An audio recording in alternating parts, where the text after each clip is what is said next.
let's go to para.html and let's make a boilerplate.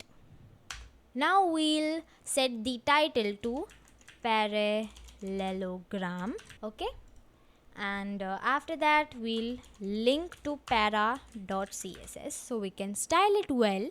And after that, what we are gonna do is we'll make a div of para, right? And then let's save this. After that, let's go live. Here is the circle, here is the oval, and this will be the parallelogram. So let's go to para.css and we'll target the para div.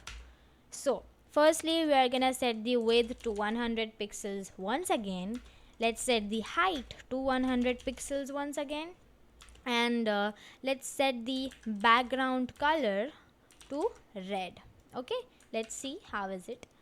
It's a normal square, but we need to make it a parallelogram. So to make a parallelogram, first we'll make a rectangular kind of shape, right? So let's increase the width for it to 200 pixels. Let's try this out.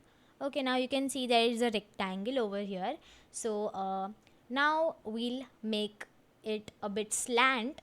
Okay, so there is one thing called transform, and we'll do SKEW, right, over here, and then inside it let's do for 20 degree, right, and we'll save this.